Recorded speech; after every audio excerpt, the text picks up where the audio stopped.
Hawu laphinde lasuka lahlala madoda, laphinde lasuka lahlala ngibingelela ibulldozer, umfene emnyama, umfene bayihlinzi iyahleka. Namhlanje ngithi ake ngithathe ithuba ngiphinde ngibingelela enhla nenzansi ne-Afrika, ngibingelele la ukhona khona mbukeli we-1KZN TV. Ngila kule ndlu yey'manga, indlu abantu abaningi abalangazelela ukufika kuyo ngokwemisebenzi nezinto ezenziwa la kule ndlu le.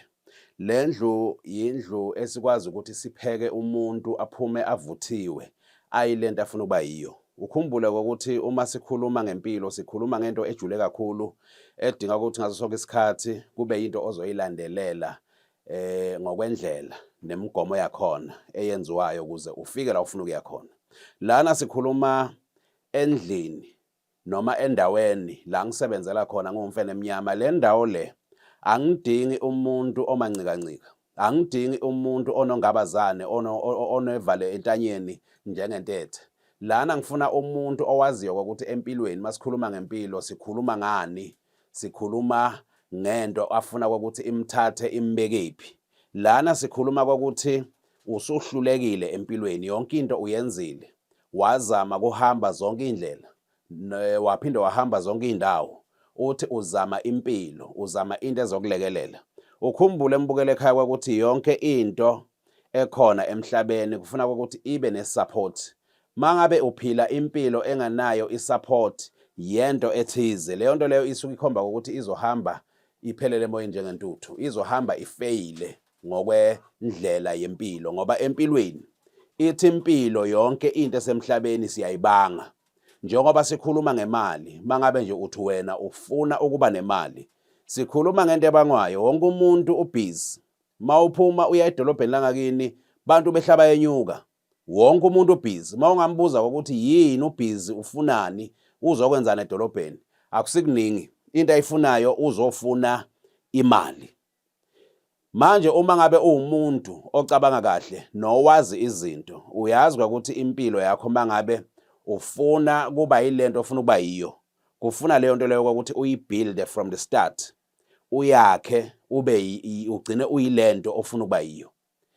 Masikhuluma ngempilo sikhuluma ngokwakuthi akekho umuntu ozalwa a-rich, akekho noyedwa. Akekho umuntu ozalwa nemali, akekho umuntu ozalwa ewutsotsi. Yonke lento engikhuluma ngayo kuba ama-decision ngokuthi umuntu udecide ukwenzani, waqala ukuhlakanipha, udecide ukwenzani ngempilo yakhe. Yinqumo zonke lento oyibonayo, yonke lento oyibonayo, yiko inkulumo ithi indoda nendoda iyawuphiliswa zinqumo zayo. Lana-ke ngifuna umuntu owaziyo ukuthi ngempela udecide, uyadinga lokuthi azothatha lento yamandla, lento ezomlekelela. Angikhulumi ngokukuthwalisa, angikhulumi ngey'thwalo la, ngikhuluma ngokukunika into ezokulekelela ngokwempilo.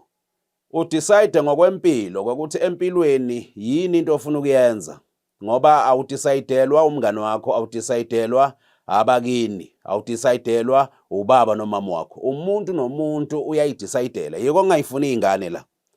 Umuntu ozolokhu engitshela izinto ezibhekele eceleni.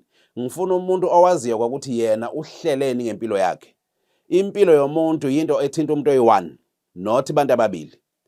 Yiko uma ufika la ngifike ngikubuze ukuthi are you sure ngalento ofuna ukuyenza? Uqinisekisile ngalento ofuna ukuyenza ukuthi ngempela uyayenza. Ngoba la sikhuluma ukuthi kunezinto zangempela, izinto engaziyo ukuthi uma ngeke ngayithinta noma mangike lezi zinto ngayikhipha, vele ngisuke ngiyikhiphela ukuthi ziyosebenza. Yiko-ke ngithi ngifuna umuntu osuka sayidecide ngempela ukuthi ufuna ini, ngumthathe ezongena kule ndawo le, ngoba kule ndawo njengoba ngihlezi ngisho ukuthi akuyona indawo yanoma engawubani, akungeni noma engawubani la. Yiko ngicale ngikuhlole efonini, ngicheck-e efonini ngempela ukuthi lento oyifunayo usangifonela ukwakho ekhaya noma ukuphi la usuke ukhona khona. Ngikuhlole esigabeni sokuthi ngokwengqondo yakho ngempela lento oyifunayo usho yini ngayo.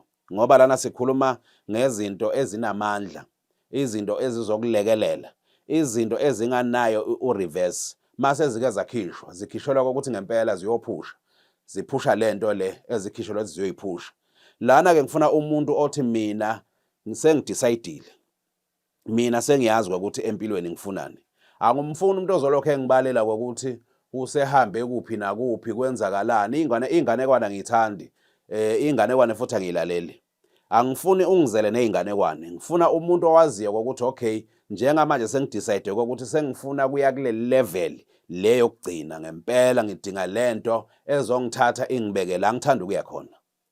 Impilo ilula uma uzoyithatha ngendlela yempilo, kodwa uma uzoyithatha ngendlela yengqondo yakho kokuthi wena ucabangani, ufuna ukwenzani, angeke uze ikhona impilo. Impilo yahlula abantu abadala, yahlula abantu abahlakaniphe kakhulu esibaziyo kwekuthi bahlakaniphile, kodwa impilo yabashaya, yababeka phasi. Kodwa impilo uma uzoyilandelela ngokwendlela yayo, uzoyibamba impilo. Uma sikhuluma ngempilo, sikhuluma ngempumelelo. Impumelelo ayidingi umuntu okhuluma kakhulu, ayidingi umuntu olokhu ehamba epepereza ekhuluma noma yini. Idinga umuntu othobekile, owaziyo ukuthi ngisuka la ngiza la, ngisuka la ngiza la. Uzoyinqoba-ke impilo uma unjalo. Ngidinga ukuthi njengoba ngibuka ekhaya, mbukele ekhaya, uqale udecide. Yiko ngithi mina ake ucale ungibuke, ubuke ividiyo, kumbe ubuke ividiyo noma ubuke i-TV. Ebese lento uyithatha uyibuyisa emqondweni wakho ukuthi ngempela lento ekhulunywa yilo baba ngiyayidinga yini. Ngoba angifuni umuntu ozozenza umachansane, azenze into engazuthi ayazi. Lana sikhuluma njengoba ngichazile ukuthi akekho umuntu ozalwa ayilento ayiyo. Lento oyiyo uyiyo ngoba usudecide ukuthi mina ngifuna kuba nje, ngifuna kuba utsotsi, ngifuna kuba umthakathi, ngifuna ukufunda, ukudecide komuntu lokho. Ngifuna uba nemali, ukudecide komuntu lokho. Mbukele ekhaya we1KZN TV, umfene emnyama lo. Abangazi kahle bathi umfene bayihlinzi yahleka. Abazi izigi zami bayazazi, bayokutshela mhla ubabona ngelinye ilanga. Kodwa nje ngizothi wena olapha ekhaya othi impilo idonsa kanzima, usuhamba ngegiya lokugcina, ngempela uyayibona ukuthi le moto ingafeyila noma yinini. Zama ukuthi ushintshe. Ngizokutshela nje ukuthi uzama ukuthi ushintshe yonke lento uyithathe, uyiqoqe ndawonye, uyibuyise emqondweni bese uyadecide ukuthi ngempela ngifuna into ezongilekelela. Ukuphila uphila kayi-1 not kabili. Awuphili kabili. Uma uhluleke kule mpilo yokucala, uhlulekile. Ungangitsheli mina ngokuthi uzohamba uyophila kamnandi ezulwini, engazuthi ezulwini wake waya wafika wabona ukuthi kunjani, noma kukhona wakini owakutshela ukuthi ezulwini kunjani, owafa wabuya wazokutshela ukuthi ezulwini kunjani. Ungangitsheli ngento ongayazi. Ungitshele ngezulu into ongayazi. Mina ngifuna ungitshele ngempilo into oyaziyo njengamanje sikuyo. Njengamanje njengoba ngikhuluma mina nawe sikhuluma sisempilweni.